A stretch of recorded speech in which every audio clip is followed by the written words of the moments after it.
Resulta que el responsable de arrendamientos de viviendas de una empresa legal inmobiliaria contrató al detective Héctor Monteolivo. El objetivo, descubrir si una inquilina con un antiguo contrato de alquiler había fallecido. Las sospechas apuntaban a un ocultamiento de datos por parte de los familiares. Héctor, el detective, confirmó su fallecimiento, silenciado durante 4 años. Caso real número 23. Saludos, de este que os acompaña como siempre encantado y feliz como un colibrí, vuestro amigo y compañero Óscar Rosa como la pantera. Estamos listos para disfrutar de una emocionante jornada detectivesca junto a un equipo fantástico que hace posible este programa y que os voy a presentar. En el control de los mandos, Rafael Castro. Haciendo magia con el sonido, Javier Álvarez. El lujo, la calidad y distinción de Ismael Córdoba y José Luis Ibáñez Ridao. El prestigio, reputación y humanidad de Gloria S. de Castro y Enrique Arranz. La excelencia, credibilidad y empatía de Clara Canela y Vicente Oroza. Y Ana Cabello, con su voz encantadora, dando vida a la cabecera de las secciones. Bien hallados al episodio número 23 de El Loco del Fondo, el podcast sobre historias de detectives de verdad.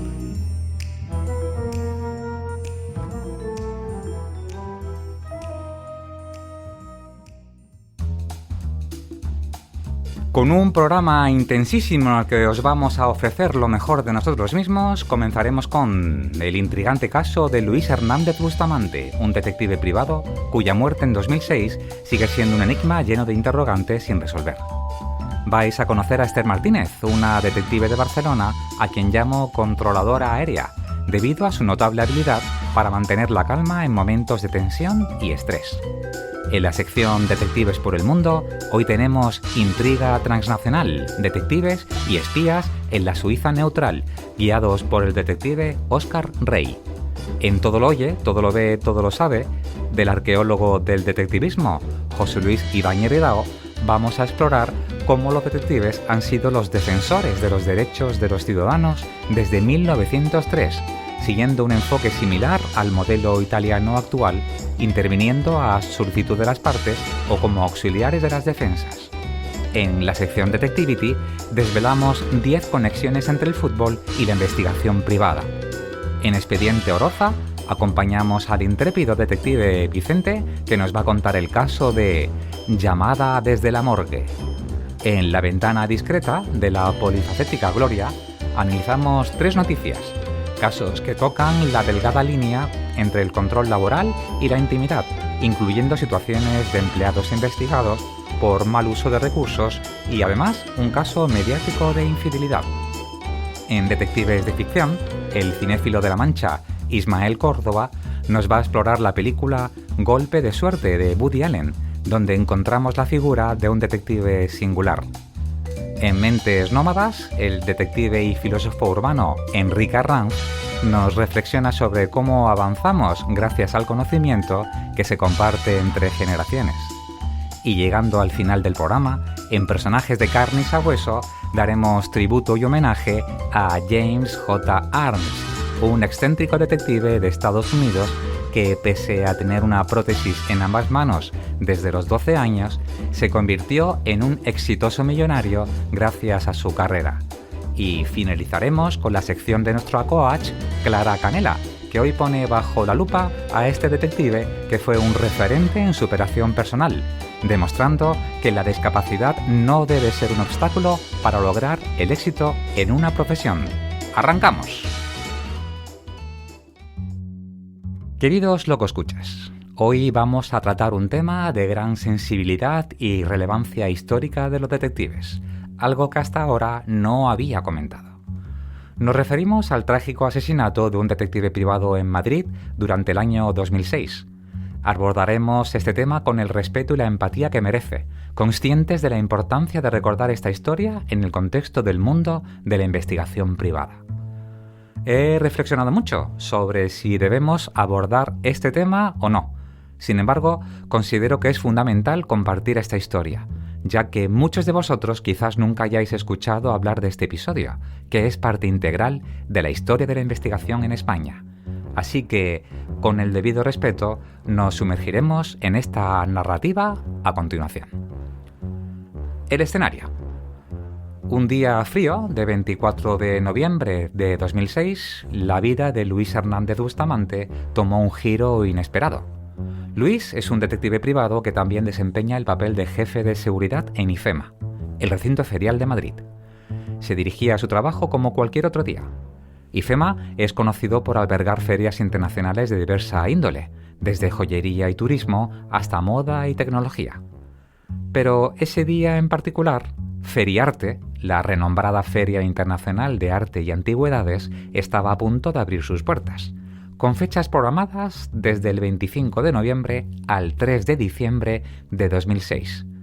Para Luis, su tarea consistía en organizar un impecable dispositivo de seguridad para este evento de alto calibre, donde se exhibían obras de arte de gran valor y asistía una audiencia adinerada en busca de adquisiciones o simplemente de disfrutar, digamos, de las exhibiciones.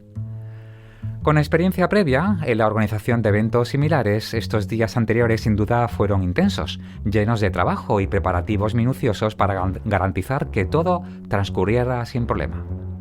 Al finalizar su jornada laboral, como de costumbre, Luis dejó su lugar de trabajo y en lugar de regresar directamente a su hogar, decidió hacer una breve parada en una cafetería cercana para disfrutar de un bocadillo. Luego se dirige a tomar una copa en una zona próxima a su residencia. Durante su salida, llamó a una colega de profesión con quien compartía amistad para charlar un rato. Y lo que ocurre después es una incógnita. Se esfuma en algún momento, desaparece. Nunca llegó a su casa esa noche. Y las alertas comenzaron a sonar al principio de la mañana del sábado, al día siguiente. Luis no se presentó en su lugar de trabajo en IFEMA, y podemos imaginar la preocupación entre sus compañeros y equipo, siendo el día de la inauguración de la exposición de arte. Lo inquietante era que si bien su teléfono móvil seguía dando señal, no respondía a las llamadas. Su socia, profundamente alarmada por su ausencia y el misterio que envolvía su paradero, decidió tomar medidas. Llamó a la hermana de Luis.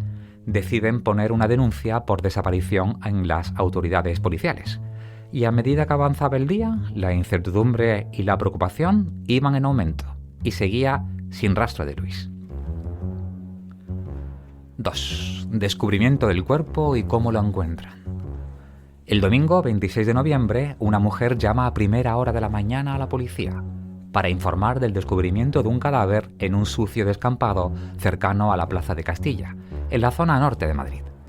Se trata de un hombre de unos 45 años, 100 kilos de peso, tumbado hacia su costado izquierdo, desnudo de cintura para arriba, con los pantalones bajados hasta las rodillas.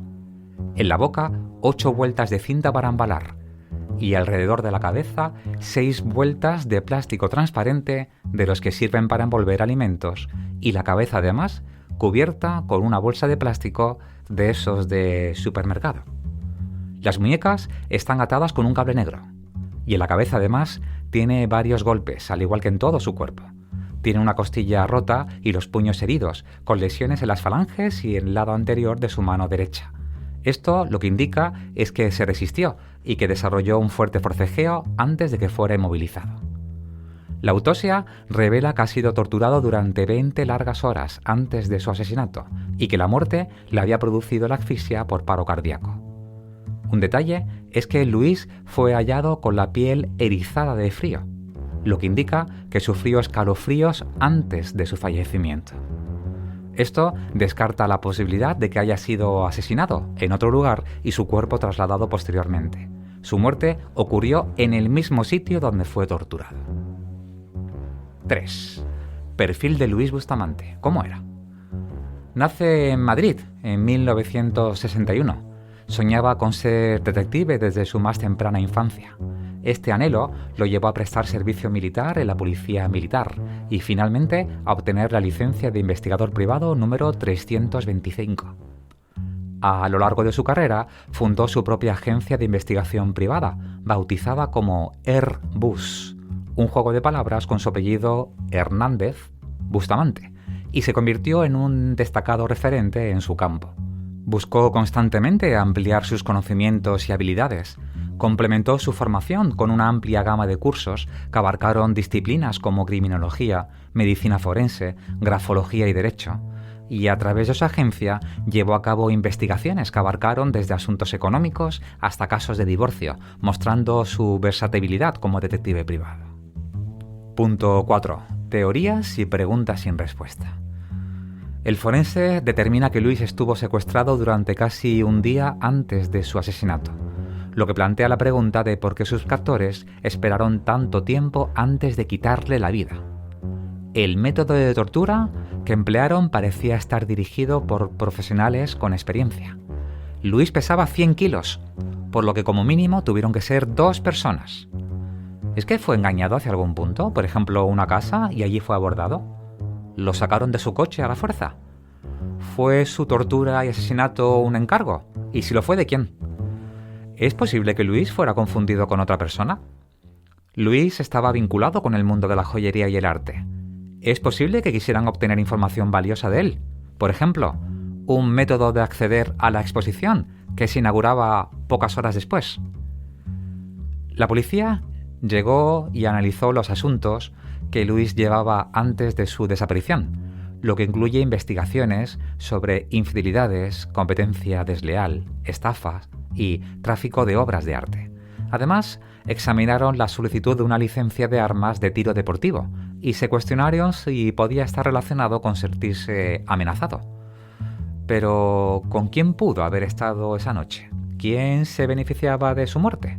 Además, si se sentía amenazado, no se hubiera sacado simplemente una licencia de armas de tiro deportivo.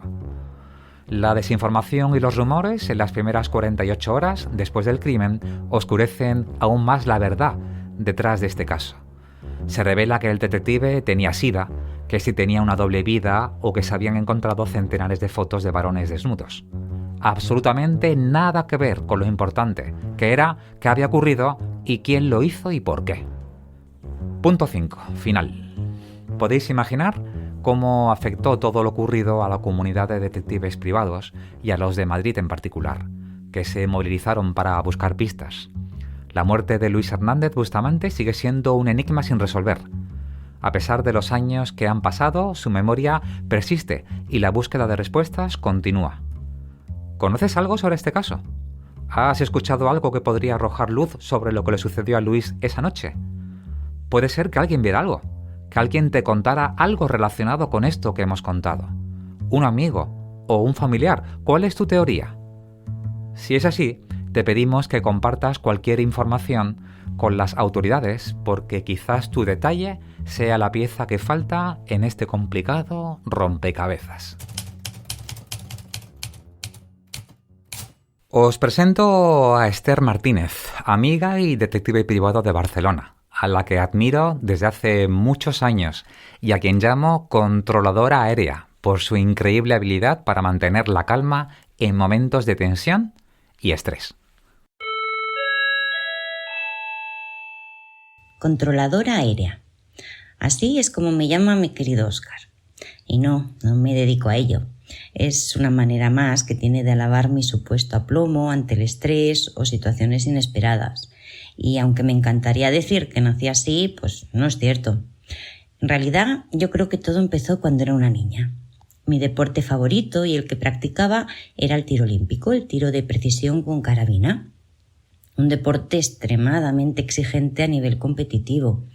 Yo tuve la suerte de participar en alta competición a nivel nacional y europeo y de hecho ganar alguna, todo se ha dicho.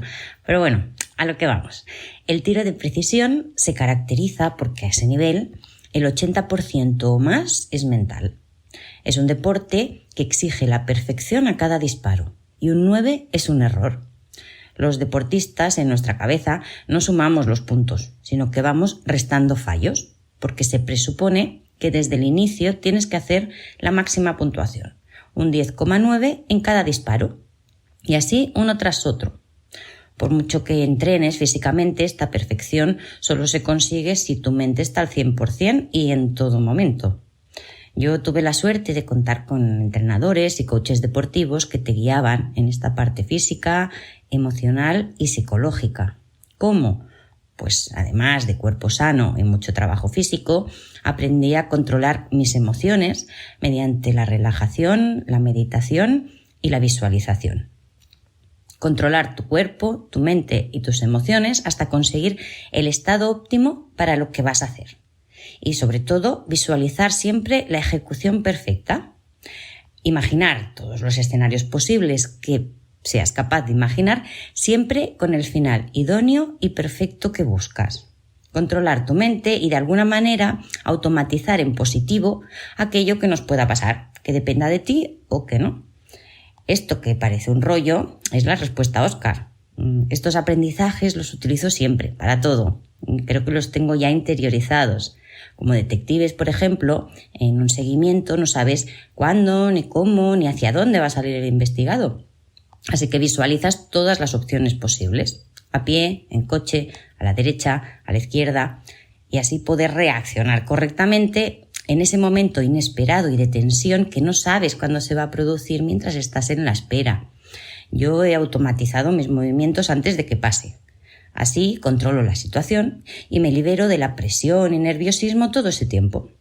Pensar que el nerviosismo suele provocar decisiones erróneas o un bloqueo directamente.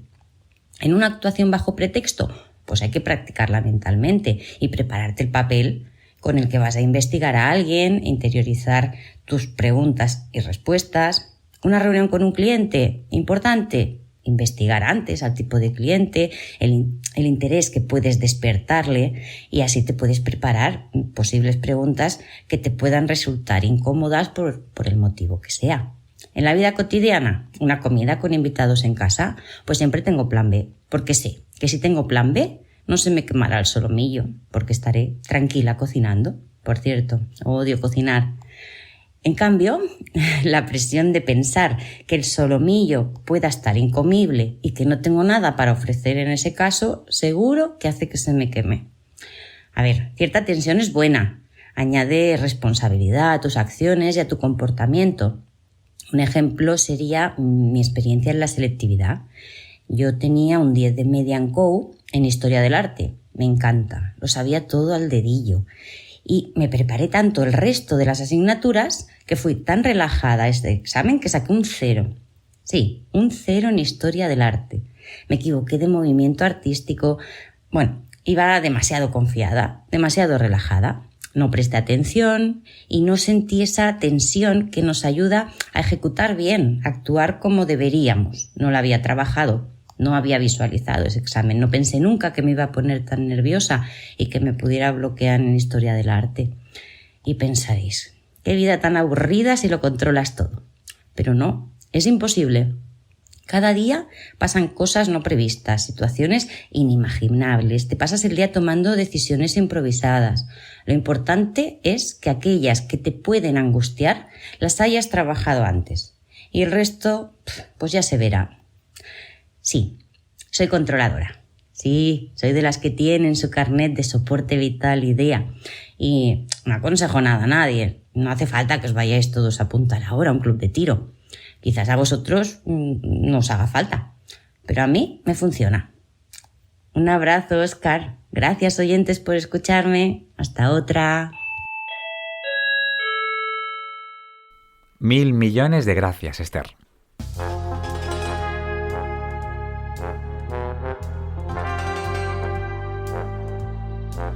Detectives por el mundo.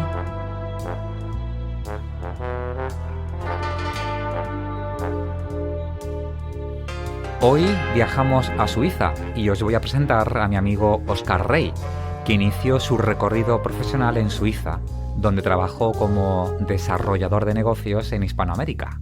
Posteriormente, continuó su carrera en el departamento legal de una empresa de recursos naturales en Ginebra.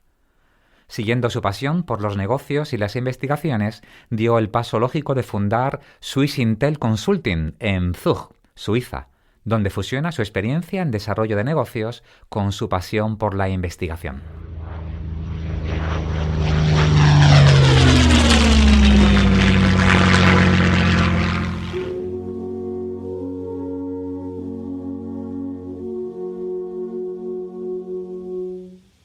Hola, soy Óscar Rey, su anfitrión en este podcast. Vivo en Zúrich, Suiza, desde el año 2020 y hoy exploraremos juntos las fascinantes peculiaridades de la vida de detectives privados en Suiza, pasando por su estructura política única hasta los requisitos para convertirse en detective privado. Tenemos una historia intrigante de compartir contigo. Suiza, oficialmente conocida como la Confederación Helvética, es un país verdaderamente excepcional en muchos aspectos.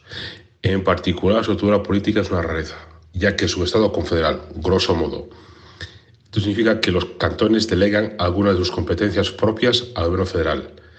En otros términos, el poder va de abajo hacia arriba. Por ejemplo, los tratados internacionales, el ejército, las leyes federales que engloban cuestiones como transporte, energía, comercio y nacionalidad. Conservan una amplia soberanía frente al gobierno central, lo que crea un sistema altamente descentralizado. Otro ejemplo concreto, cada cantón legisla en lo referente a la obtención de la autorización para ejercer la actividad de detective privado en Suiza. Además, al ser una democracia directa, las principales decisiones son votadas por la ciudadanía. La media anual de votaciones a nivel cantonal y federal son aproximadamente de unas 12.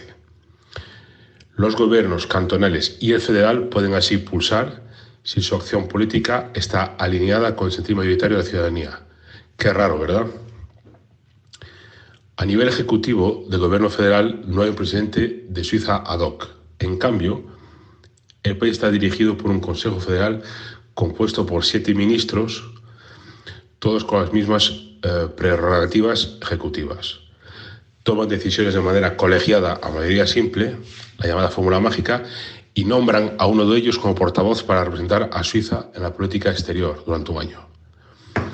Además, Suiza tiene 3 niveles administrativos que son gobierno federal, cantones y comunas. Para ejercer más eficientemente las tareas cantonales, entre ellos, los cantones pasan múltiples acuerdos de cooperación. También los cantones y las comunas tienen sus gobiernos en coalición con diferentes partidos políticos y sensibilidades. Uno de los motivos es que el poder se diluya y no sea un ente monolítico y todopoderoso. Es una forma inteligente de evitar altos niveles de corrupción y que las diferentes sensibilidades estén representadas lo más equitativamente posible. A nivel legislativo, Suiza se compone de 2 cámaras, el Consejo Nacional y el Consejo de los Estados, que trabajan juntos para aprobar leyes federales. Es un sistema como el estadounidense, bicameral. Uno de los aspectos más interesantes de Suiza es su historia como país neutral. Durante la Guerra Fría, Suiza fue una zona neutral de intercambio de informadores entre los 2 bloques políticamente enfrentados. Incluso hoy en día, Suiza sirve como plataforma de diálogo entre diversos gobiernos para abordar problemas internos de seguridad y paz. Suiza es el representante oficial de Irán en las difíciles relaciones bilaterales con Estados Unidos y también de Hamas hasta octubre del año 2023. Remontándonos aún más en el tiempo, la guerra del Sonderbund fue un capítulo muy importante en la historia suiza, ya que contribuyó en gran medida a definir la estructura política y la unidad suiza. La guerra del Sonderbund fue un conflicto civil suizo que tuvo lugar en 1847. Esta guerra enfrentó al gobierno federal suizo y sus partidarios con el Sonderbund, una alianza formada por 7 cantones católicos conservadores que buscaban proteger sus derechos e intereses regionales. Los cantones que formaron el Sonderbund eran Lucerna, Uri, Schwyz, Unterwalden, Valais, Friburgo y Zug. El conflicto se originó en gran parte debido a las tensiones políticas y religiosas en Suiza en esa época. La reforma protestante había tenido un fuerte impacto en el país y las diferencias religiosas se sumaron a las tensiones políticas entre cantones. Los cantones católicos conservadores se sintieron amenazados por reformas liberales y la creciente influencia del gobierno federal suizo de estos liberales. Por eso, en noviembre de 1847, las tensiones llegaron a su punto máximo cuando el Sonderbund emitió un manifiesto de independencia y se declaró como entidad separada de Suiza. Esto llevó a un conflicto armado entre el Sonderbund y el gobierno federal suizo de aquella época. La guerra civil suiza fue breve pero intensa. Esta comenzó el 3 de noviembre de 1847 y finalizó el 29 de noviembre del mismo año. Se estima que hubo 86 muertos y 414 heridos en total. Después de la victoria del gobierno federal, se llevaron a cabo reformas importantes en la Constitución suiza de 1848. Estas reformas fortalecieron el poder central del gobierno federal y consolidaron el sistema federal suizo actual. La guerra marcó un hito en la historia suiza y ayudó a establecer la estabilidad política y la neutralidad por la que Suiza es conocida en la actualidad. Hablando de la parte económica actual, Zúrich ha sido siempre el centro económico e industrial de Suiza y, por otra parte, Ginebra como centro de las organizaciones internacionales. En Ginebra se ubican la sede de la ONU, la Cruz Roja y la Organización Mundial de la Salud, entre otras instituciones internacionales. Consecuentemente, la labor de los espías se torna fundamental. Aunque la neutralidad de Suiza en los conflictos internacionales se mantiene intacta, Ginebra ha sido históricamente un terreno propicio para la recopilación de información y el intercambio de espías en un escenario de Guerra Fría. Hoy en día lo sigue siendo, aunque con menor proyección. Suiza se ha alineado en su política doméstica e internacional, progresivamente con la Unión Europea y en menor medida con la OTAN. Ahora que hemos explorado algunas de las peculiaridades políticas e históricas de Suiza, pasemos al tema principal: cómo convertirse el detective privado en Suiza. Para contextualizar esta profesión tan especial, una de las señas potentes de la entidad suiza es la alta protección de la esfera privada de la ciudadanía. Por este motivo, muchos millonarios, multimillonarios y gente de negocios eligen Suiza como residencia principal. El primer motivo que podría saltar a la vista sería la baja fiscalidad, pero hay motivos de más peso para que la decisión se decante por Suiza y no por otros destinos. Por ejemplo, sus universidades, su sistema de salud, la seguridad jurídica, ser un centro de negocios, el poder pasar desapercibido en la vida cotidiana y sus legendarios paisajes hacen de Suiza un lugar idóneo para establecerse definitivamente. Para continuar con el tema, las leyes que regulan esta actividad varían según el cantón. Sin embargo, en general, los requisitos no son excesivamente estrictos. En Suiza se puede obtener el grado universitario de criminólogo, pero no existen estudios superiores para ser detective. Al ser una mera autorización administrativa de poder ejercer la actividad laboral de detective, solo 3 cantones han querido legislar y la proporcionan bajo diferentes condiciones. Los 3 cantones son Ginebra, Neuchâtel y Tesino.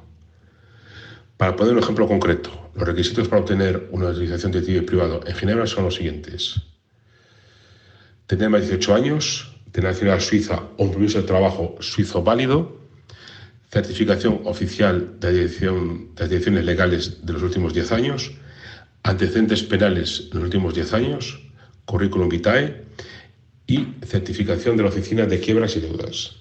También se valora el dominio de diferentes idiomas, incluido francés y alemán.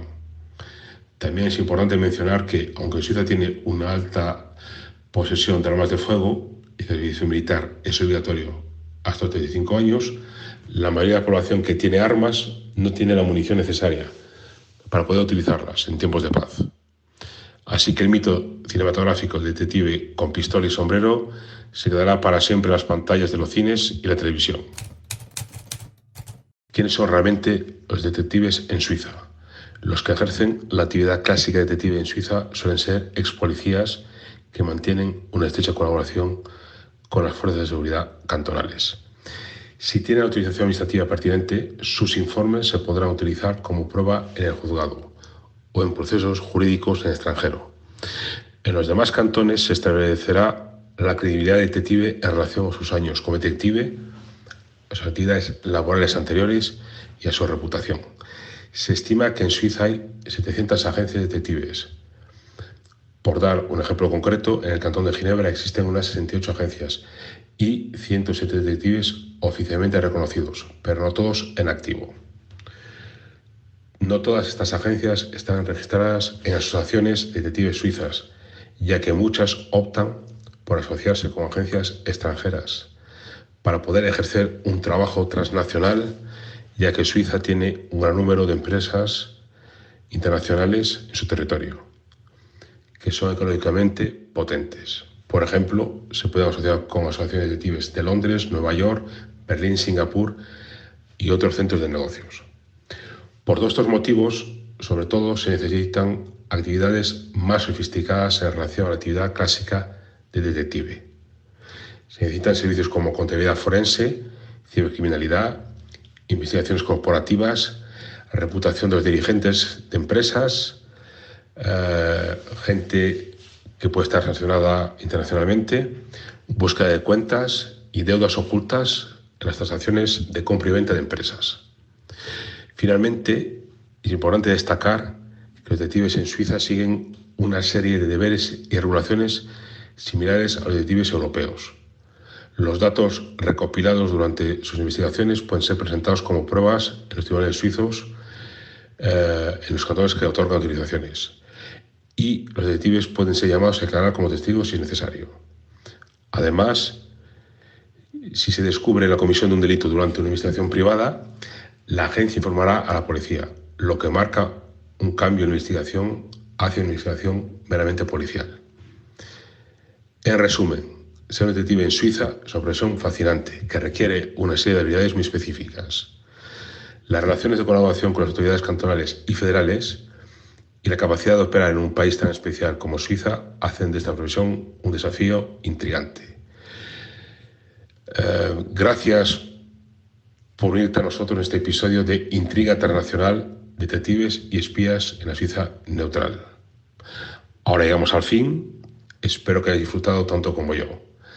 Gracias por estar ahí y no olvides suscribirte y dejar tus comentarios.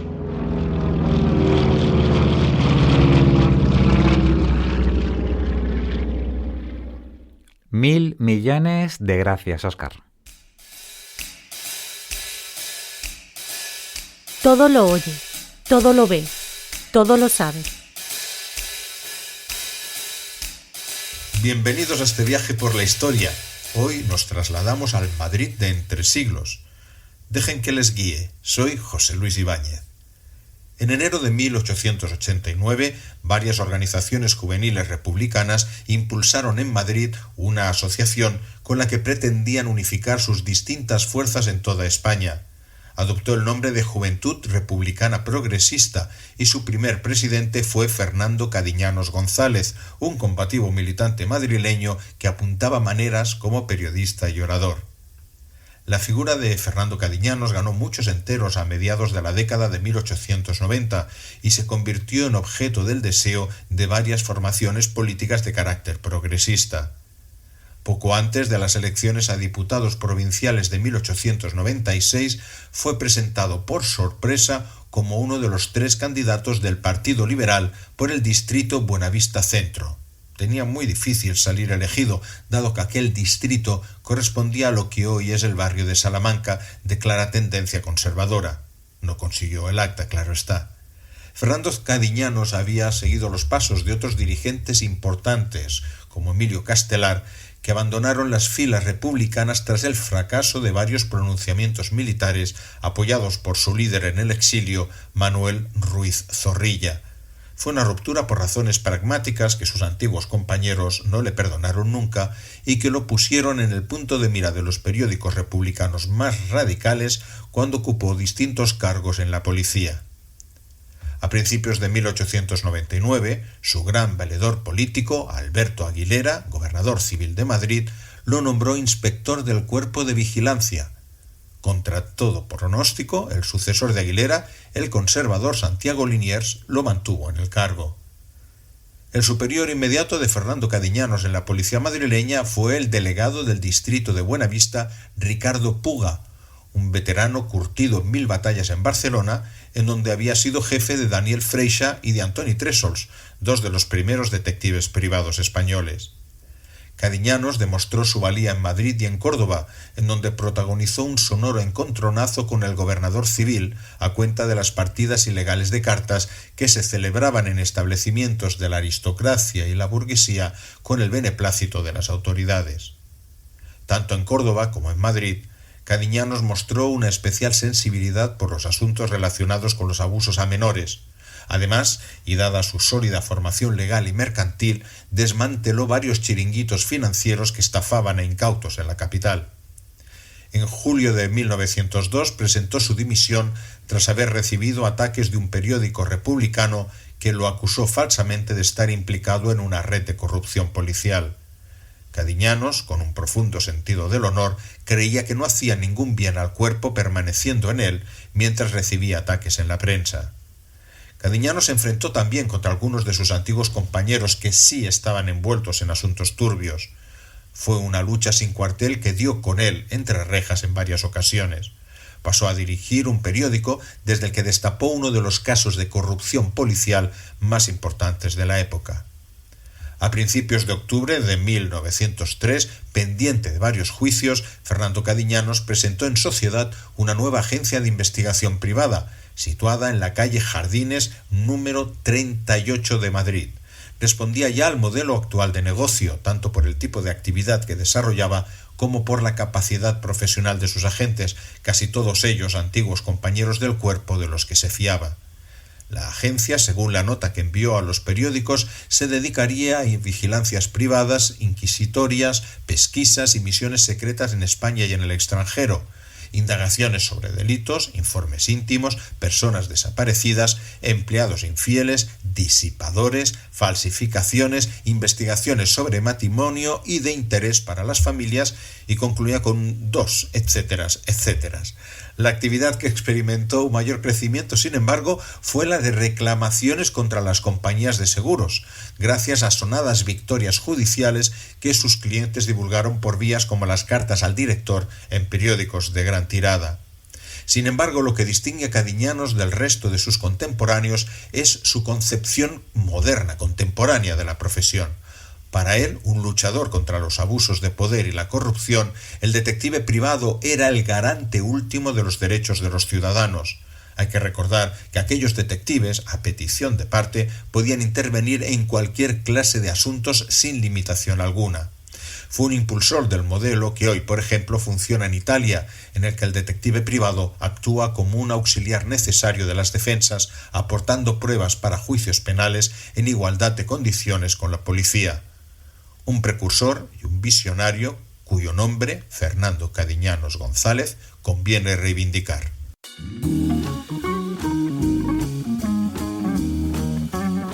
Detectivity.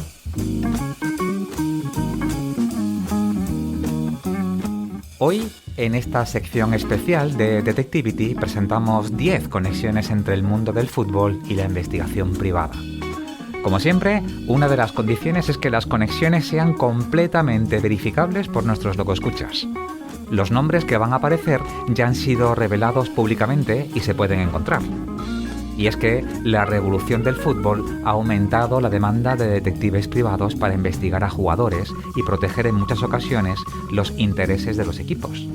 Las investigaciones pueden incluir seguimientos para asegurarse, por ejemplo, que los jugadores cumplen con los términos de sus contratos y mantengan hábitos de vida, vamos a decir, saludables. Además, los equipos quieren conocer mejor a los posibles fichajes para asegurarse de que encajen en el grupo. Pero como veréis, también hemos encontrado otro tipo de noticias.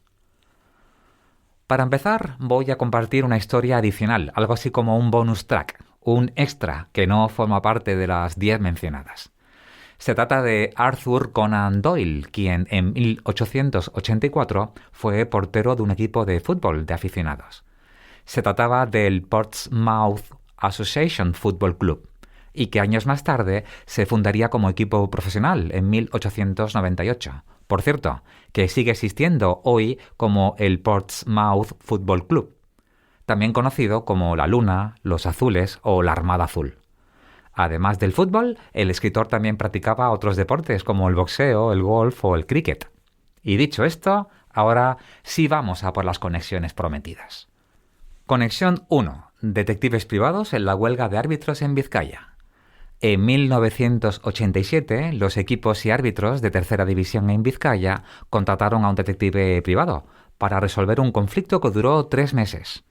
Resulta que el prestigioso árbitro, José Vaquero, había sido agredido y atacado por un grupo de aficionados al final del partido entre 2 equipos, el 2 de noviembre. El objetivo del detective fue identificar a los atacantes. La huelga que mantuvieron desde principios de enero se desconvocó, permitiendo que se llevara a cabo una jornada futbolística normal. Conexión número 2. Maradona y el Sevilla Fútbol Club. En 1993, Diego Armando Maradona, tras su exitoso paso por Nápoles, llegó al Sevilla Fútbol Club, creando una gran expectación. Podéis imaginar. Sin embargo, su rendimiento como deportista comenzó a disminuir debido a un estilo de vida, digamos, desordenado. El Sevilla Fútbol Club decidió contratar a un detective privado para investigar las actividades extradeportivas de Maradona. El resultado de esos seguimientos, vigilancias e investigaciones demostraban que Maradona no cumplía con sus obligaciones profesionales. Se le asociaba con malas compañías y no tenía los buenos hábitos que se esperan de un deportista de élite. La información proporcionada por el detective permitió al equipo negociar la resolución del contrato de Maradona. Se ahorraron una suma muy importante de dinero y pusieron de ese modo fin a la etapa del jugador argentino en el club. Conexión número 3. Investigaciones en el Levante Unión Deportiva. Durante la temporada 1997-1998, el equipo Levante Unión Deportiva en Valencia, ante un bajo rendimiento de algunos jugadores, contrató investigadores privados para investigar la vida nocturna de los futbolistas, con un foco especial en los jugadores brasileños. El presidente del club, Pedro Villarroel, había advertido previamente sobre un aumento en la vigilancia de los jugadores para conocer sus hábitos y rutinas. La investigación se centró en las áreas de residencia de los futbolistas y algunos jugadores admitieron haber sido vigilados. Además, es común que varios equipos de fútbol y jugadores hayan sido objeto de investigaciones similares realizadas por detectives privados. Eso sí, siempre con un interés legítimo, una razón legal detrás de estas investigaciones. Conexión número 4. Más de una investigación para el Valencia Club de Fútbol. En el caso del Valencia Club de Fútbol, un investigador con el que tengo amistad llevó a cabo pesquisas y vigilancias sobre destacados jugadores como Romario o Mijatovic para conocer sus hábitos y rutinas nocturnas. Asimismo, una prestigiosa agencia de detectives que conozco realizó investigaciones vinculadas al caso conocido como Dalport. Este se refería a la venta fraudulenta de acciones del Valencia Club de Fútbol y surgió como resultado de un intento fallido de adquisición mayoritaria del club por parte de la empresa uruguaya llamada Inversiones Dalport. A pesar de la ampliación de capital, Vicente Soriano, presidente de julio del 2008 a junio del 2009, en representación de la sociedad, no cumplió con el pago por las acciones, lo que llevó a Juan Soler, presidente del 2004 a 2008, a presentar el caso en los tribunales. Además, cabe mencionar un intento de secuestro contra el expresidente Vicente Soriano, aunque los acusados, entre ellos el expresidente Juan Soler y otras 2 personas, finalmente fueron absueltos por el Tribunal Supremo. Este caso generó controversia y atrajo la atención de los medios de comunicación.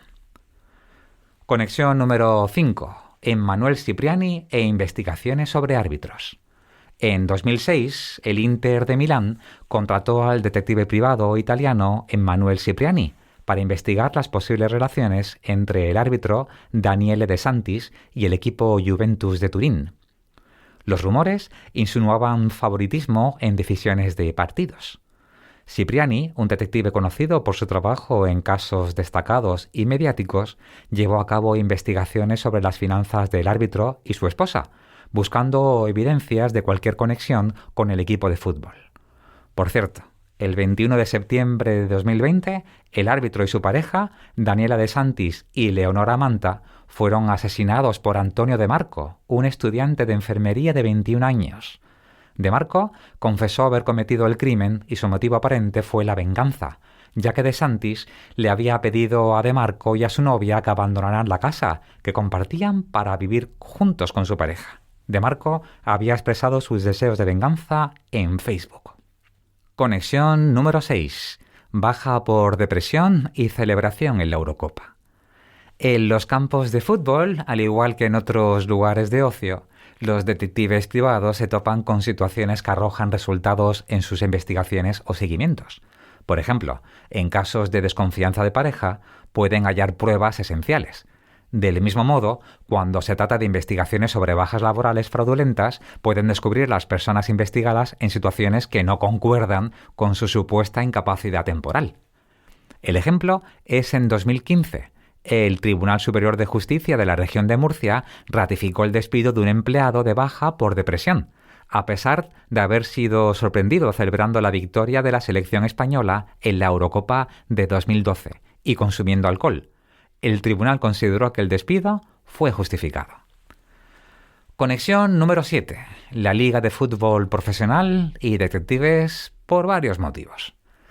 En 2014, la dirección de la Liga de Fútbol Profesional, LFP, también conocida como la Liga, contrató a varias agencias de detectives para llevar a cabo investigaciones financieras y seguimiento de personas sospechosas de amañar partidos, incluyendo jugadores, directivos y árbitros. Estas investigaciones se realizaron en respuesta a advertencias sobre posibles amaños de partidos, que involucraban prácticas como soborno de jugadores, manipulación de alineaciones, presión psicológica, compra de árbitros y manipulación de apuestas en el ámbito del fútbol profesional en España. Conexión número 8. La princesa de Dubái tras la corrupción en la FIFA.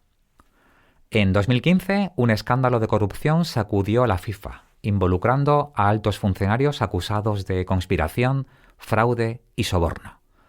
Este escándalo provocó la renuncia del presidente de la FIFA, Joseph Blatter, y llevó a reformas para abordar la corrupción y mejorar la transparencia. En 2017, la princesa Aya de Dubái contrató a la agencia de detectives Quest para llevar a cabo una investigación privada sobre la corrupción en el fútbol a nivel mundial. Los resultados indicaron que la corrupción en la FIFA seguía siendo un problema, a pesar de los esfuerzos de reforma posteriores al escándalo de 2015. Conexión número 9. Investigación privada y la Unión Deportiva Las Palmas. En 2020, el presidente de la Unión Deportiva Las Palmas, Miguel Ángel Ramírez, reveló que el club tenía un contrato con un despacho de detectives para investigar a todos los jugadores profesionales. El club despidió a un jugador, Pedro Tanausu Domínguez, conocido como Tana, basándose en un informe de 3 detectives que lo vigilaron durante 4 semanas. El informe detallaba diversas faltas contrarias a las pactadas con el club, como conducción temeraria, exceso de velocidad, vida nocturna en locales, entrenamientos no autorizados y falta de medidas de seguridad sanitaria. Estas faltas se consideraron perjudiciales para su rendimiento profesional. Y ya que hablamos de la Unión Deportiva Las Palmas, aquí va una gran curiosidad, y es que hay que destacar la figura de Manolo Torres, un detective privado con una sólida conexión en el mundo del fútbol, ya que ha tenido carrera como jugador en la Unión Deportiva Las Palmas y ha desempeñado roles importantes en la Real Federación Española de Fútbol. Torres, además de detective privado, es conocido por su especialidad en información sensible y asuntos judiciales relacionados con el deporte, como el derecho deportivo. Y por último, la conexión número 10, Sol Campbell y la disputa del alquiler. En 2022, el exfutbolista de la Premier League se enfrentó a una disputa de alquiler donde le debían alrededor de 1,7 millones de euros por una lujosa mansión en Chelsea. A pesar de que el inquilino afirmaba haber vendido su negocio de seguros por una gran suma, solo realizó un pago inicial y 3 meses de alquiler, dejando un saldo pendiente. Campbell contrató a un investigador privado que descubrió la conexión del inquilino con los papeles de Panamá. Esta situación ilustra cómo un investigador privado puede ayudar en casos legales, revelar información crucial en disputas financieras y legales y quizás lo más importante, utilizarlos siempre de forma preventiva.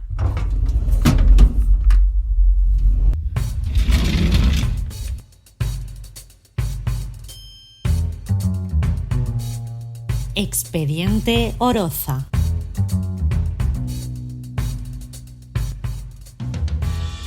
Eran tiempos de COVID. Como bien sabemos, a alguien en China se le había caído una probeta al suelo y la lió. Bueno, la lió mucho. Aquí empieza Expediente Oroza, llamada desde la morgue. Una tarde de la era COVID, a las 5 de la tarde, para ser más precisos, tenía sentada delante de mí a la señora Nicole. La señora Nicole era natural de París, tendría alrededor de unos 80 años, y por sus poros destilaba Francia.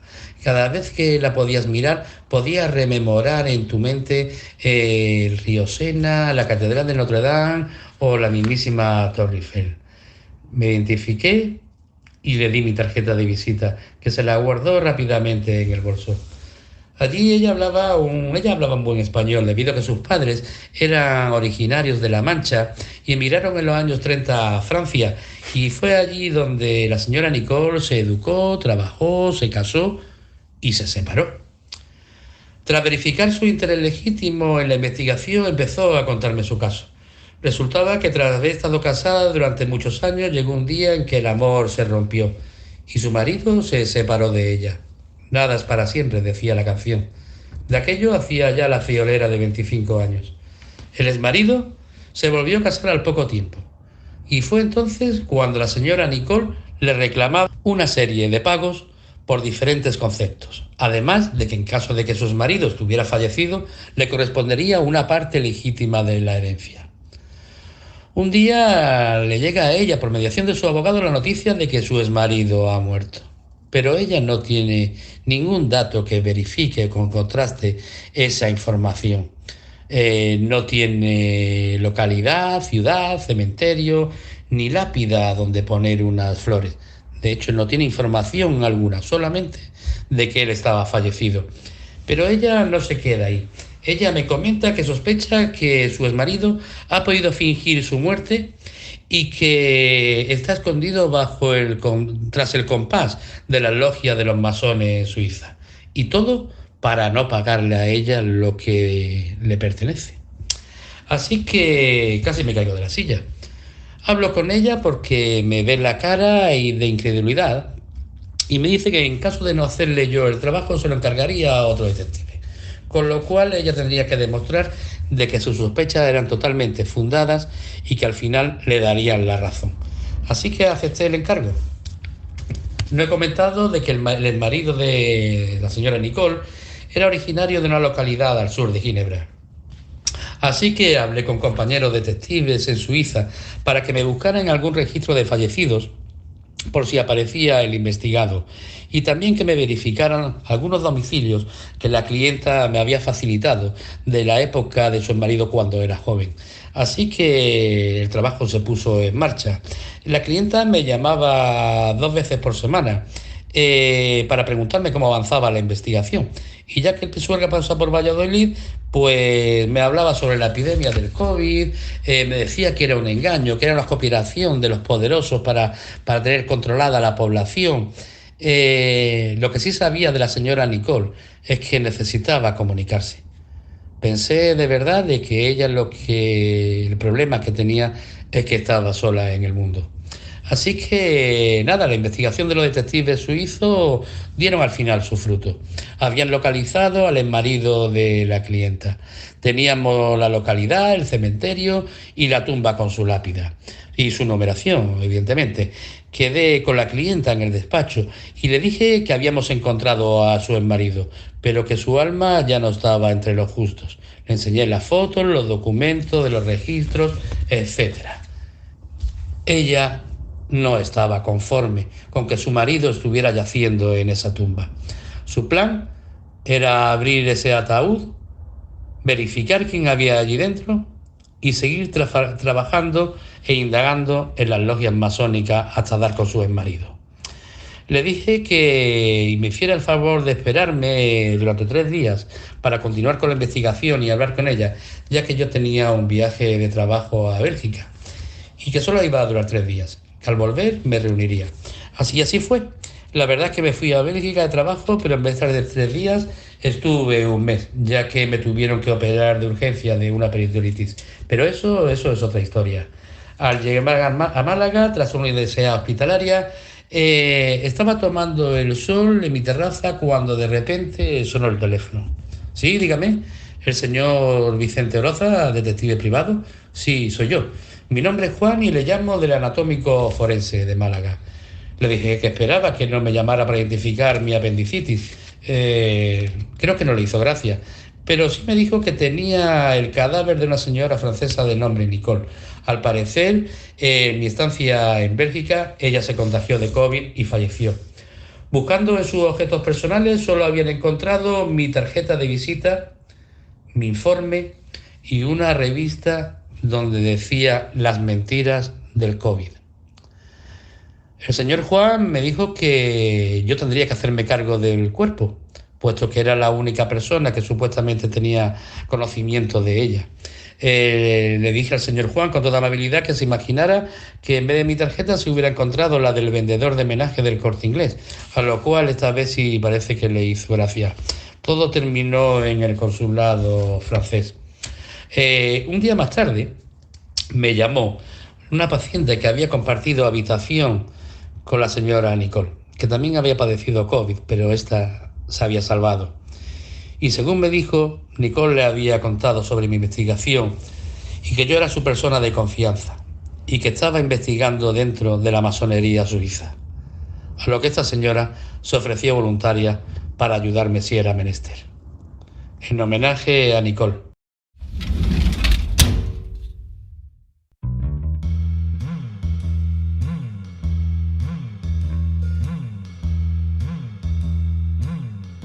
La ventana discreta.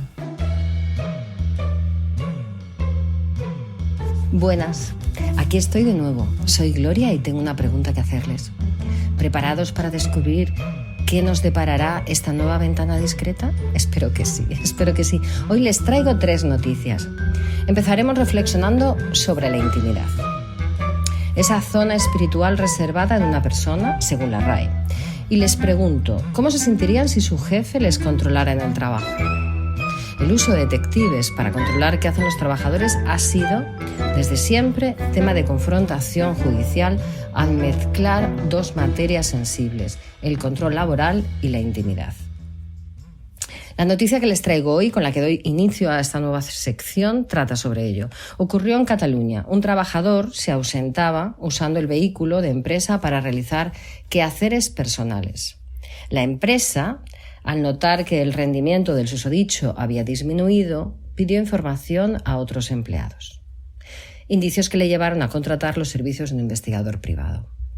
No voy a aburrirles con el informes que presentó el detective, pero sí les diré que en estos casos, así como en los de las bajas laborales, se realiza un seguimiento durante varios días alternos, de manera que pueda comprobarse y probarse la sospecha, si así fuera. En este caso, el trabajador usaba ese tiempo para ir a la playa, a unas instalaciones deportivas, al supermercado, a su casa, y aunque intentaba que el kilometraje de los desplazamientos coincidiera con las supuestas salidas por trabajo, no era así. El empleado fue despedido, pero ahí no queda el tema. Este lo recurrió y alegó que habían invadido su esfera privada, por lo que podría declararse nulo. Sin embargo, al tener un horario flexible, la empresa jugó la carta de que el detective se limitó a seguirlo desde que salía hasta que volvía del trabajo.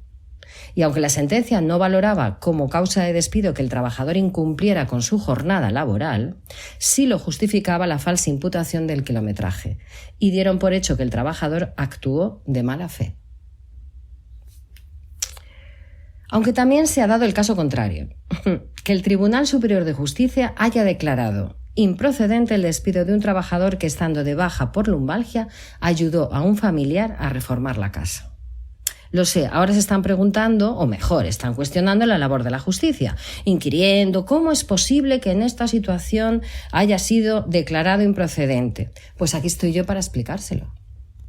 Parece ser que el trabajador, durante la baja, se encargó de comprar materiales que trasladó y cargó en su vehículo. Posteriormente también colocó la maquinaria, la instalación eléctrica y usó diferentes herramientas, hechos que descubrieron a través de un detective. A raíz de esto fue despedido, al considerar que había realizado actividades incompatibles con la situación en la que se encontraba. Y también les hizo preguntarse si la baja podría ser falsa, o si estaba intentando que la recuperación fuera más lenta. El tribunal analizó los alegatos de la empresa y destacó que la situación del trabajador no era fingida, ya que había un informe pericial del fisioterapeuta que así lo confirmaba y una baja emitida por los servicios sanitarios médicos. A lo largo de la sentencia, los magistrados analizaron diversos aspectos tomados de diferentes sentencias dictadas por el Alto Tribunal entre 1983 y 1990 y concluyeron que no toda actividad realizada por el trabajador en situación de incapacidad temporal justifica un despido. En este caso, los magistrados explicaron que en el momento de los hechos, su situación patológica se encontraba prácticamente resuelta y, además, su fisioterapeuta le había recomendado que podía empezar a trabajar poco a poco, por lo que no podía considerar tal conducta supusiese la sanción de máxima gravedad en el ámbito laboral, o sea, el despido. Es decir, que cada caso es un mundo y a veces lo que parece evidente no lo es tanto. Y para terminar, un caso mediático, pero del que no daré nombres, claro. Una famosa contrató un detective para pillar infragante a su pareja. La relación no iba bien y pensó que esta era la causa. Sin embargo, el investigador no descubrió infidelidad, hecho que hizo que la separación esté yendo por otros derroteros. Derroteros que no pueden salir a la luz pública. Así que nos quedaremos, tanto ustedes como yo, con la intriga. Bueno, por ahora.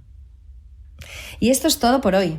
Espero que hayan pasado un rato entretenido, pero es hora de cerrar la ventana, bajar la persiana y correr las cortinas. Que tengan un buen descanso y sean discretos. Hasta el próximo podcast.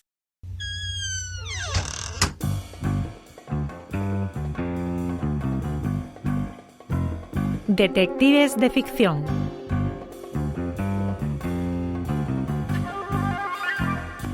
Soy lo suficientemente bajo y lo suficientemente feo como para triunfar por mí mismo.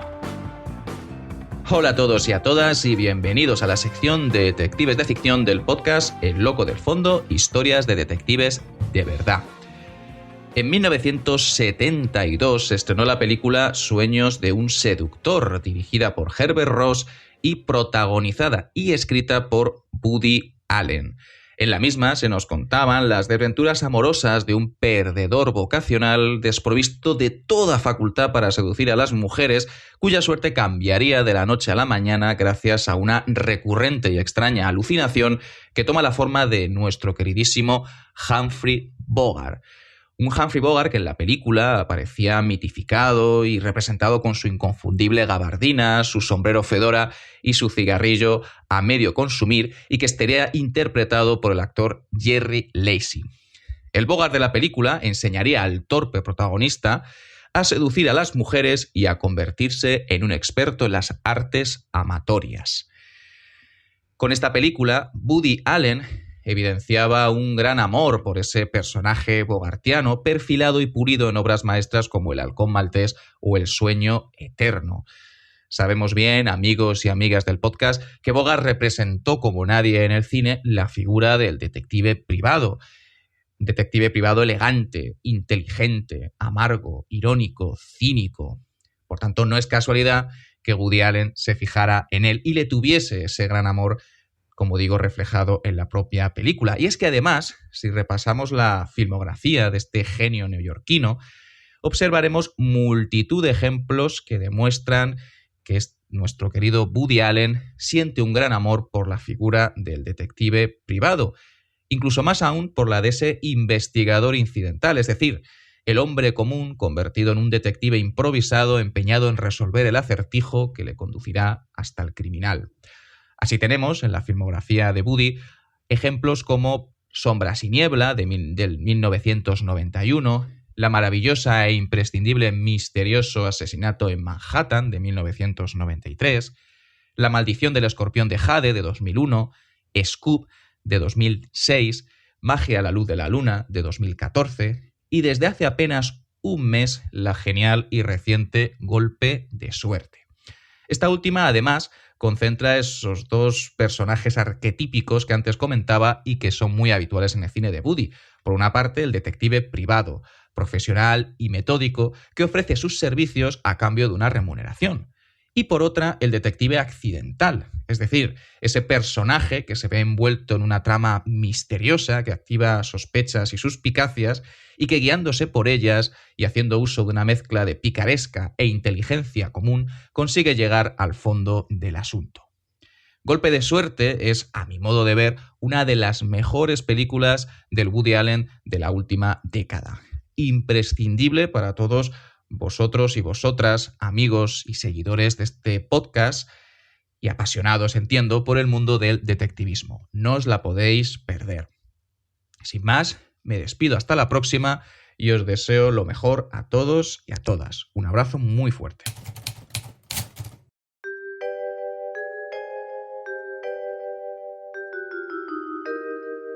Mentes nómadas. Hoy te hablo de enanos de pie sobre hombros de gigante. Quédate conmigo. Mi nombre es Enrique Arranz y te doy la bienvenida a Hackea tu Presente, un podcast para mentes nómadas en el que simplemente comparto cosas. Culpable. La frase no es mía. Fue Newton quien dijo: si he visto más lejos es poniéndome sobre hombros de gigantes. Si quieres profundizar, tendrás que ir a Wikipedia. ¿Quieres el resumen? Avanzamos gracias al conocimiento que se comparte entre generaciones.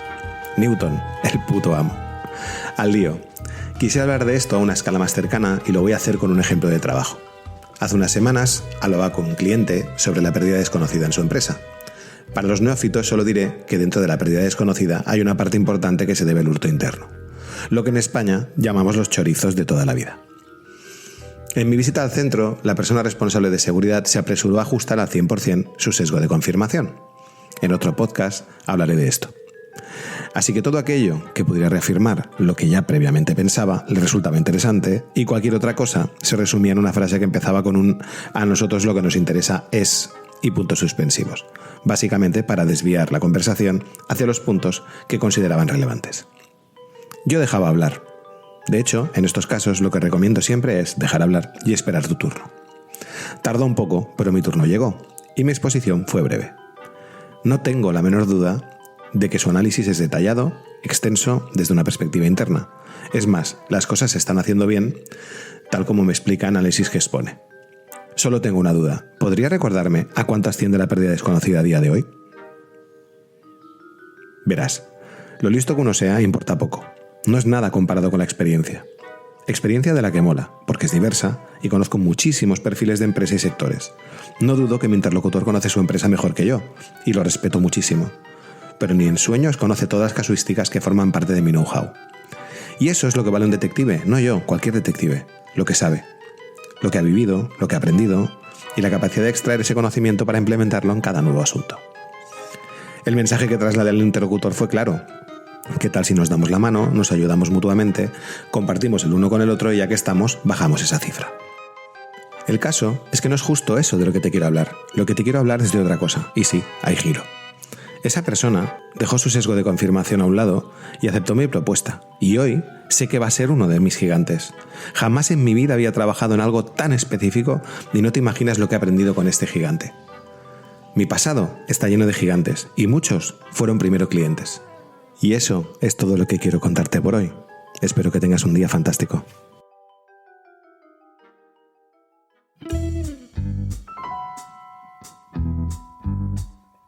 Personajes de carne y sabueso.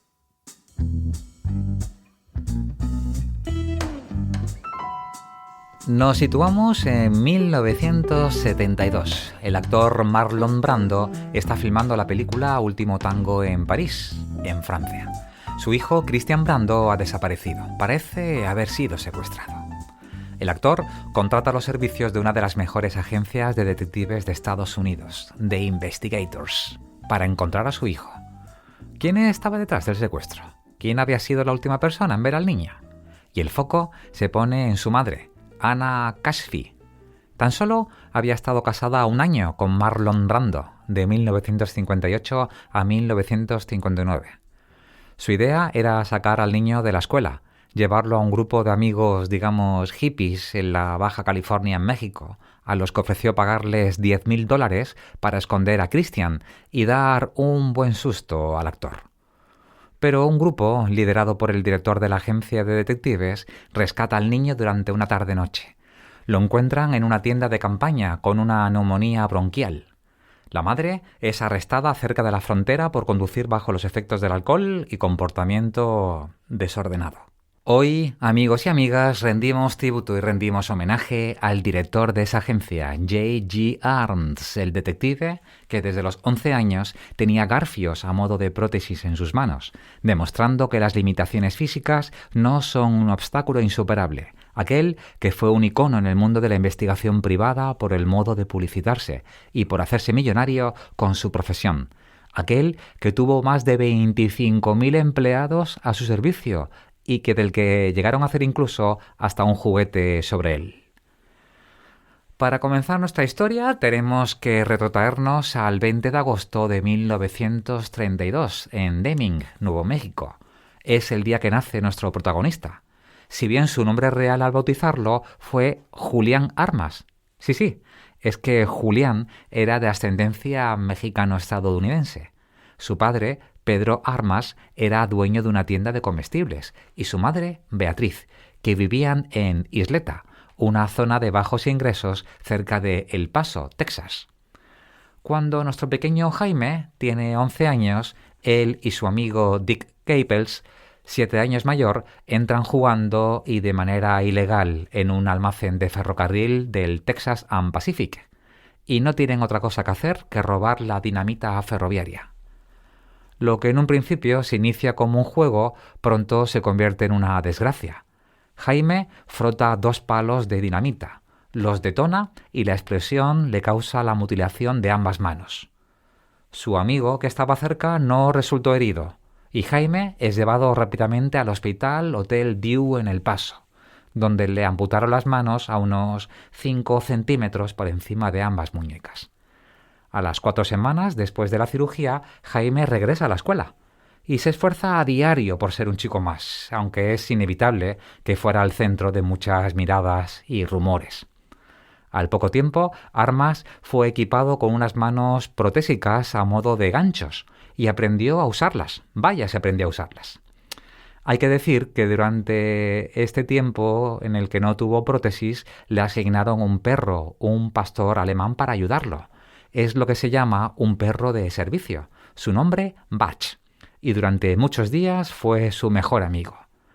En la escuela continuó practicando deportes e incluso aprendió a disparar un arma. Y es que nuestro jovencito se gradúa de la preparatoria a la edad de 15 años.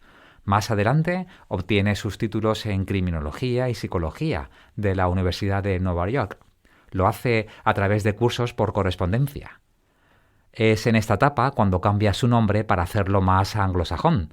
Convierte Jaime en James y Armas en Arms.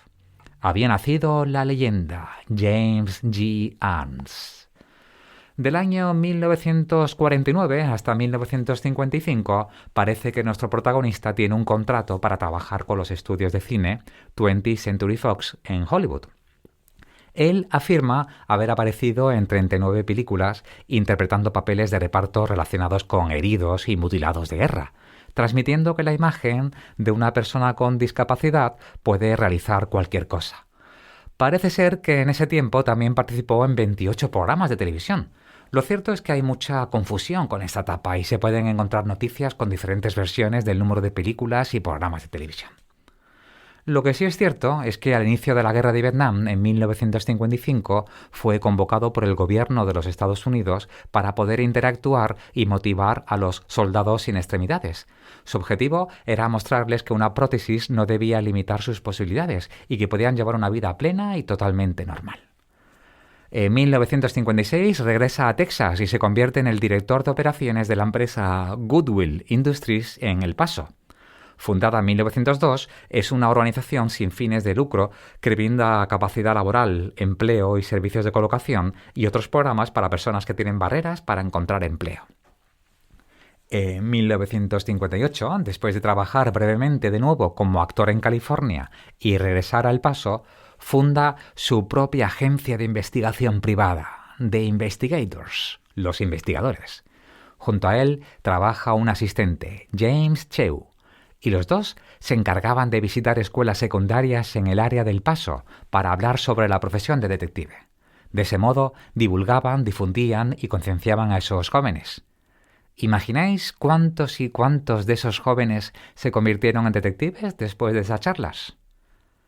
Coincide que en este tiempo de investigador es cuando rescató del secuestro al hijo del actor Marlon Brando, por lo que recibió alrededor de $25.000 más gastos. Su agencia comienza a hacerse conocida y se destaca por llevar a cabo investigaciones de alto perfil en todo el mundo. Trabaja en casos de secuestro, fraudes, desapariciones, investigaciones forenses y operaciones encubiertas. Se va ganando la reputación de ser uno de los mejores detectives privados del país y al ser muy mediático se va haciendo conocido por sus excentricidades, extravagancias y, por supuesto, se convierte en un símbolo de empoderamiento para personas con discapacidades en todo el mundo. Rompió barreras y desafió estereotipos. Se especializó en el uso de sus prótesis únicas que incluían un gancho y un garfio, para realizar investigaciones de una manera que nadie más podía. Sus habilidades y tenacidad lo llevaron a resolver numerosos casos que parecían imposibles. En la década de 1960, Arns crea un pequeño zoológico privado en su propia casa, en North Loop, El Paso. Criaba perros pastores alemanes, tigres, leones, cebras, chimpancés. Más adelante incluso hasta otro tipo de monos, guepardos y un puma. Más de 30 animales. Arns participó como candidato además para el cargo de juez de paz en el precinto número 2 de El Paso en 1970, pero no pasó las primarias. Sí está confirmado que Arns interpretó al villano Hookman, el hombre garfio, en el episodio de Hawaii Five-0. Así aparecen los créditos de la película de 1973. Y 3 años más tarde, como harían otros detectives en el mundo, publicó su autobiografía, James D. Arms, Investigator. Tengo la suerte de haber conseguido un ejemplar, pero os anticipo que no ha resultado tarea fácil. En el año 78, su agencia de Investigators creó el curso de investigación por correspondencia de Investigators Training Academy, pensado para niños en colaboración con Ideal Toy Corp, que 2 años antes había sacado al mercado las líneas de juguetes JFG Arms, que incluía una figura de acción del detective con prótesis desmontables, complementos y armas. ¿A cuántos detectives en el mundo le han sacado su propia figura de juguete? Ese mismo año también creó el curso de seguridad de Investigator Security Course, diseñado como un servicio privado móvil de patrulla y seguridad. Esta rama de la organización sirvió a la comunidad durante varios años hasta que la división se disolvió. Nuestro protagonista es conocido por su estilo de vida extravagante. Puedes encontrar decenas de vídeos de él en YouTube que te lo pueden demostrar. Desde su forma de vestir, ver sus demostraciones en artes marciales, cómo vuela un avión a reacción, un helicóptero o bucear. Además, tiene una impresionante colección de vehículos blindados como Cadillac, Rolls-Royce y Corvette, que cuentan con dispositivos de seguridad únicos a prueba de balas diseñados por él mismo. Dicen que han intentado acabar con su vida hasta en 12 ocasiones, y por eso su chofer está preparado en todo momento para una conducción de evasión o utilizar su pistola si es preciso. También dedicó gran parte de su vida a causas filantrópicas. Estableció el J. Jim Arms Lighthouse for the Blind, un centro que brinda apoyo y oportunidades a personas con discapacidades visuales.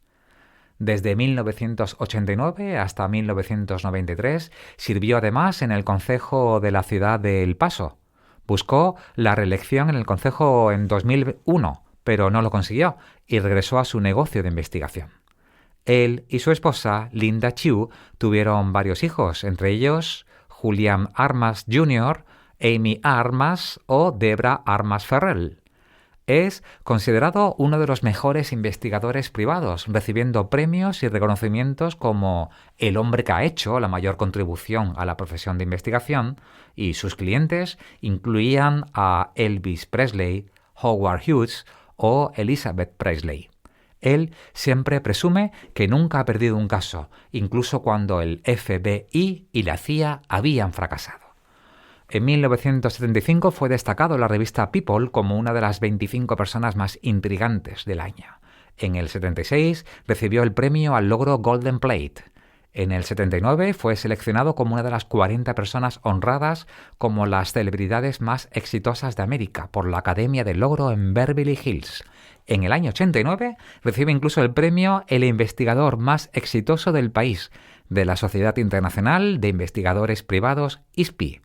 y en 1991 es destacado en el libro Watching the Detectives, observando a los detectives. En 1994 estuvo destacado además en la serie de libros de Time Life, Crímenes de Pasión, junto con su hijo J.G. Arms, por su trabajo en un caso de asesinato internacional. En 1998 fue incluido en el Salón de la Fama de Investigadores de la NAIS y nombrado uno de los 10 mejores investigadores del siglo para la década de 1900 por la Asociación Nacional de Especialistas en Investigación. No creo que haya un detective privado en el mundo con tantos reconocimientos. Nuestro protagonista mantuvo su actividad hasta los 88 años, volviendo a la notoriedad al poner en venta su casa de 9 habitaciones. Su hija solía afirmar con frecuencia: «Vive para trabajar, esa es su vida». «Me encanta trabajar, me encanta mi oficio», decía él. Esta declaración, mis amigos y amigas, es un sentimiento que resulta bastante común en el mundo de los detectives privados. Su oficina se encontraba en la avenida Montana 1717, en el corazón de El Paso, conocida como Lower Valley. Sus oficinas ocupaban la segunda planta de su residencia, y para acceder, 2 amplias puertas de madera oscura con un gran escudo que evoca el de una placa policial. Se abre ante los visitantes. Justo en el centro del escudo, sobre el majestuoso águila, se lee The Investigators, el nombre de su agencia. Y bajo la estrella de 5 puntas, el emblema se completa con la inscripción International Investigators. En el interior, su despacho presenta un imponente escritorio de forma ovalada de más de 8 metros. 4 monitores de ordenador y 2 teléfonos ocupan su superficie. Y tras el escritorio, un inmenso mapa de los Estados Unidos y 2 paneles con las distancias desde El Paso a las principales ciudades del país. Múltiples relojes indican las 4 zonas horarias de la nación, y las paredes están adornadas con docenas de recuerdos que atesora de su extensa carrera. James D. Arms dejó una profunda impresión en la historia de la investigación privada y en la lucha por la igualdad y la inclusión. A lo largo de su carrera, su agencia de detectives resolvió casos notorios y trabajó para clientes de todo el mundo. Como él diría: I don't say that I am. People say that I am. Yo no digo lo que soy, la gente dice lo que soy. Fallece el 1 de febrero de 2021. Y hasta aquí nuestro homenaje a James J. Arms, nuestro protagonista de hoy en Personajes de Carne y Sabueso.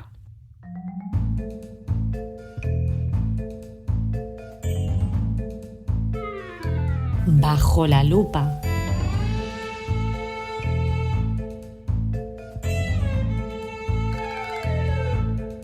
Bienvenido o bienvenida a un episodio más de Bajo la lupa. Hoy te invito a que agarres bien fuerte tu lupa y me acompañes a conocer un poco más al legendario detective americano J.J. Arms, o cómo no tener nada y conseguir todo lo imaginable y más aún. Nacer en una familia humilde y sin recursos y perder ambas manos a los 11 años eran los ingredientes perfectos para una vida truncada. Cualquiera en su situación habría puesto el piloto automático del victimismo y hubiera aceptado que poco podía hacer ya por una vida próspera. ¿O no? Pues no. Jay creó su propio camino y consiguió un listado prodigioso de logros. Se convirtió en uno de los detectives más reconocidos en su época, especializados en un campo difícil, los secuestros. Creó su propia empresa de detectives, que sigue en marcha y muy próspera hoy en día. Sin manos, aprendió a pilotar aviones, a bucear, a manejar armas y hasta llegó a ser actor. Se hizo millonario, siendo propietario de mansiones, de coches de lujo, tuvo helicóptero personal y hasta llegó a tener su propio zoo privado con más de 30 especies de animales salvajes. Y es que cuando conocemos estos ejemplos de personas exitosas solemos pensar que son excepciones, que esto no me puede pasar a mí, que son superhéroes, que son golpes de buena suerte. ¿Y qué hacemos? Pues rápidamente los descartamos como fuente de inspiración que nos podría ayudar con su ejemplo a mejorar nuestra vida. Bien, pues escucha atentamente. Yo te digo que si te pones a buscar en internet ejemplos de personas que no tenían nada, y cuando digo nada es nada, y estaban en las condiciones más adversas imaginables, y tras un proceso y un tiempo consiguieron resultados extraordinarios, necesitarías varias vidas para completar esa búsqueda. No es algo excepcional. Muchísimas personas lo han hecho antes que tú. Lo están haciendo mientras escuchas este podcast y lo seguirán haciendo en el futuro. Y tú también puedes hacerlo si te lo propones. Ni siquiera hay que alcanzar lo extraordinario. Todo el mundo puede mejorar su vida. Pero claro, hay que currárselo. Este es el gran secreto a voces. Las cosas no vienen solas, ¿no? Para empezar, hay que querer hacer esa cosa que nos habíamos propuesto y hacer de ello una prioridad en nuestras vidas. Segundo, hay que pensar cómo lo vamos a hacer. Conocernos a nosotros mismos, nuestras fortalezas y debilidades. Conocer también las circunstancias que tenemos que afrontar. Decidir cómo lo vamos a hacer. Saber que vendrán dificultades de todo tipo. Y en vez de arrugarnos, lo que podremos hacer es poner en marcha nuestra creatividad para superarlas. Y ahora, lo más importante de todo. Remangarse. Ponerse en marcha y hacer, actuar, materializar aquello que hemos decidido. Sin acción no hay paraíso. La paciencia y la persistencia son fundamentales. Y es que en un mundo en el que queremos los resultados ya, aquellos que entiendan que las cosas llevan su tiempo y su proceso y son capaces de aguantar las incomodidades de que no se produzcan esos resultados deseados en los primeros tiempos, son los que consiguen esperar a que los frutos de su trabajo maduren y recogerlos. Todos queremos los resultados que soñamos, pero pocos son los que están dispuestos a hacer el trabajo necesario para conseguirlos. ¿En qué bando crees que estaba J.J. Arms? ¿Y tú? Te dejo con esta reflexión hasta el próximo capítulo. Te propongo que no guardes tu lupa ahora. Sigue observando a personas inspiradoras que tengas a tu lado. Mira atentamente y descubrirás muchas a tu alrededor. Hasta pronto.